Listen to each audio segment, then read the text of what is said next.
बंधुगण नमस्कार। स्वल्प नोटिस रे आपण माने आसिकी शंख भवन रे पहुंची पारिचंती।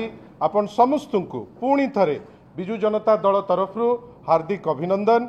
आज आपण को एड्रेस करिवे दलर वरिष्ठ नेता आमर माननीय सभापति श्री नवीन पट्टनायक राजनैतिक उपदेष्टा एवं जड़े एरुडाइट स्कॉलर आपण को पाखरे आज मत रखिबे डॉक्टर संतृप्त मिश्र। मु चाहिए जे आपण माने ताकू शुणु गोटे अति गुरुत्वपूर्ण जिनस मु अनुरोध करी सर को से आज प्रेस कॉन्फ्रेंस आरंभ करेंगे। धन्यवाद रंजन बाबू। आपण मान नमस्कार।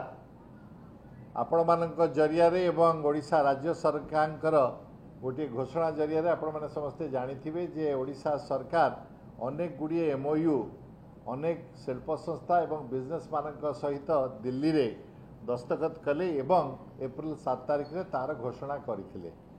जदि ओडिशा सरकार ओडिशार स्वार्थ पाई एभली काम करती बिजु जनता दल ताकू स्वागत करे, किंतु आमर आशा थिला जे सु योजना विषय जो योजना गुड़िक पूर्वतन बिजु जनता दल सरकार रे माननीय मुख्यमंत्री श्रीयुक्त नवीन पट्टनायक नेतृत्व रे हेइतिला से विषय सत्य कही एवं से विषय जदि तथ्य ओडिशा सरकार दे थांते ताले भलो होई थांता।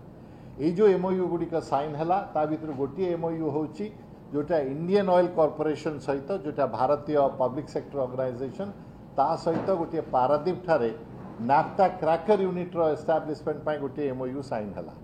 मु जेतेबेले जाई विषय गवेषणा कली मो बंधु मानक सहित मु गोटे चिट्ठी देखिली जो ओडिशार पूर्वतन मुख्यमंत्री श्रीयुक्त नवीन पट्टनायक 2018 जनवरी 11 तारिख रे आमर मान्यवर प्रधानमंत्री श्रीयुक्त नरेंद्र मोदी को गोटे चिट्ठी लिखिथिले जे पारादीप ठारे गोटे इंटेग्रेटेड नाफ्ता क्रैकर यूनिट रो आवश्यकता अछि।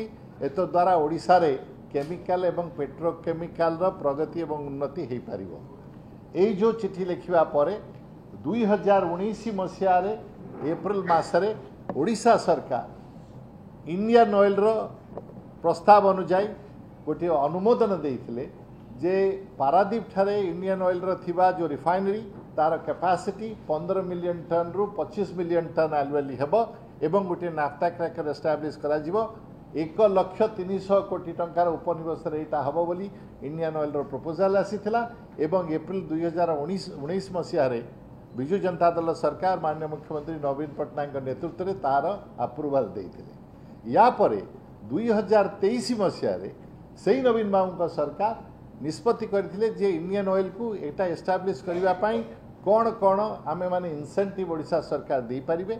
तत्कालीन इंडस्ट्री सेक्रेटरी जे थिले सी आपण मान को मध्य गणमाध्यम रे ब्रीफ करथिले। मु से वीडियो क्लिपिंग देखि के आसिली जे ओडिशा सरकार 2023 रे कोन कोन देबे इंसेंटिव आईओसीएल को से विषय से घोषणा करथिले।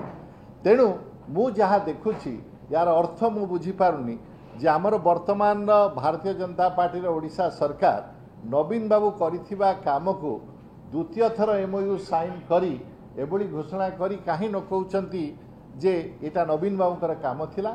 एटा मध्ये आश्चर्यर कथा जे ओडिशावासी को एबोली भ्रम धारणा कहीं दउचंती जे जेभली कि वर्तमान सरकार इंडिया ऑयल रो एक्सप्लोरेशन रो ए जो एक्सपेंशन रो काम पाई निजे सब करि पारिछंती। मोर अनुरोध रहिबो भारतीय जनता पार्टी रो ओडिशा सरकार को जे बारंबार रंग बदलैवा ना बदलैवा से एमओयू को द्वितीय थर साइन करने अपेक्षा नवीन बाबू का समय 20 वर्ष उपरे जेते टाइप रो एमओयू साइन होता धरतु आपण मानकर मन थी जेएसडब्ल्यू सहित होता बा ओटीएम वेल्सपन सहित होता एभली अनेक एमओयू साइन करते नवीन बाबू निज सरकार रे से एमओयू गुड़िकर परिप्रेक्षी में कौन काम होती तार इम्प्लीमेंटेशन कौन होची केते जल्दी हो पार कौन सरकार पदक्षेप नहीं जदि से विषय कहते ताले ओडिशावासी प्रति आश्वासना रहता जे ओडिशा उद्योग क्षेत्र में प्रगति करुछि। मोर आशा रहिबो जे एमओयू छाड़ी वर्तमान सरकार जल्दी आम मान को अवगत कराइबे जे आईओसीएल रो ये जो प्रोजेक्ट अछि ये केते जल्दी इम्प्लीमेंटेशन हबो केबे कमिशन हबो केबे प्रोडक्शन आरंभ हबो एवं विभिन्न समय केते ओडियावासी को एठी चाकरी मिलिबो एटा जदि आम मान को जणाते तद्वारा आम माने आश्वस्त हुंतु। एवं मोर बारंबार अनुरोध रहितो आपण मान को जे ओडिशा सरकार जेतेबेले एभली घोषणा करुचंती ताको अधिका प्रश्न पचारतु एथिपाई नवीन बाबू सरकार आगु कौन करथिले एवं आपण माने एक्जाक्टली अधिका कौन करचंती बा नुआ जिनस एथिपाई कौन करचंती सेतिक मोर आज कहबार कथा। धन्यवाद।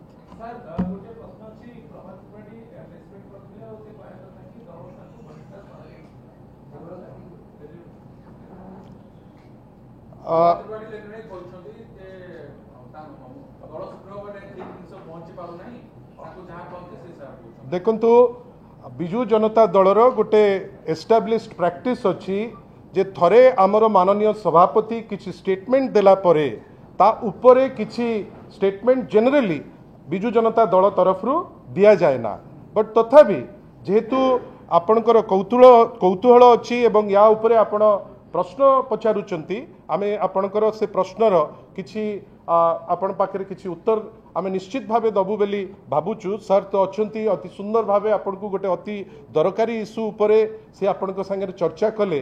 मु किंतु आपण को अनुरोध करी गोटे छोटिया वीडियो जो वीडियो रो क्लिप अति कम समय रो अछि टिके आपण ताकु थरे देखि दियंतु।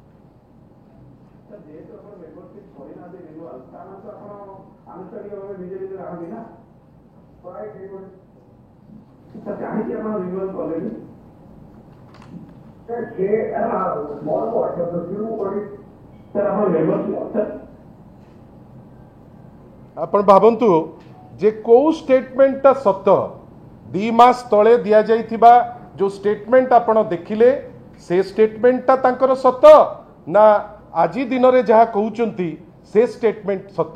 आपण भावंतु जणे वरिष्ठ लोक से जेतबेले किछि स्टेटमेंट दउचंती आमे निश्चित भावे आशा करिबा सेटा तथ्य आधारित हेइथिबो।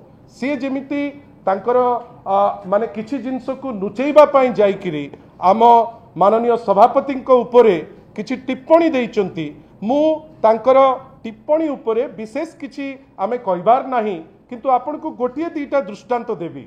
मु गोटे दउची हाईकोर्ट रो गोटे CRLMC नंबर 122 ऑफ 2021 तार गोटे ऑर्डर कॉपी आपण देखंतु जोटा प्रभात बाबू जो कहिले जे तांको इंडिक्टेड हेई नाही, जोटा से अप्लाई करथिले क्वाश करिबा पाई हाईकोर्ट रे ता धीरे क्लियरली मेंशन करिसंती माननीय high court in the present case it is not possible to come to the conclusion that there is no prima facie case against the petitioner for the offence alleged therein। High court कहिछि जे prima facie case अछि। द्वितीय रे कोन कहिसंती जोटा अत्यंत गुरुत्वपूर्ण the allegations contained in the FIR are grave and sight cannot be lost of the fact that a substantial amount of hard earned money of innocent people is at stake। आपण एथुरु गोटे सूचना आमे दउचु जे जो केस उपरे से चेष्टा कले लोकों को भ्रमित करिबा पाई जे तांको इंडिक्ट हेई नाही, वास्तव रे से केस रे हाईकोर्ट तांकर क्वाश करिबा पाई जो पिटिशन थिला ताकू से अग्राह्य करथिले। बंधुगण प्रथम रहिला जे से तांकर निज तथ्य को क्लियर करंतु जे 2 मास तळे जा टिप्पणी देइथिले सेहा सत ना आजी जोटा से चेष्टा करले अपवाद को काहा को टाणीबा पाई ए स्टेटमेंट टी सत। सी कहतु हाईकोर्ट जोटा कहूतिला हाईकोर्ट सत ना जोटा सी गतकाली स्टेटमेंट रे देले से कथा सत। सी आउ मध्य कहतु जे दलरे जो श्रृंखलित कर्मी बेली से कहले मु तो भाबुची तांको 2टी दिनर तारीख रो जिनस मने पकई देबी। गोटिए हला प्रथम थर जेतबेले राज्यसभा रो भोटिंग को नेइकरी से सस्पेंड हेतिले 1998 मसिया रे, एवं द्वितीयटा हला जेतबेले चिट फंड केस को नेइकरी 31/10/14 रे से सस्पेंड हेतिले ना नाही। या उपरे स्पष्टीकरण वर्तमान प्रभात बाबू दबार समय आछि। जहा सभापति गतकाली कहितिले अक्षरे अक्षरे ता ठीक एवं समय आवश्यकता को लेकिन से स्टेटमेंट निश्चित भावे से ग्रहण करने को पड़ो एवं आपण मान पाखे एटलिस्ट लोकों किसी सत कह पड़ो। धन्यवाद। सेपरेट कर अनेक योजना जमती सर कहले केवल रंग मरा जाउची, आशा करिबा सेटा से दिगरे न हो। धन्यवाद।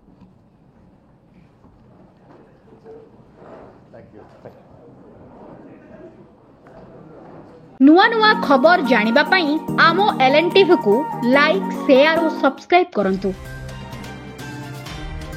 LNTV स्वर आपणंकर।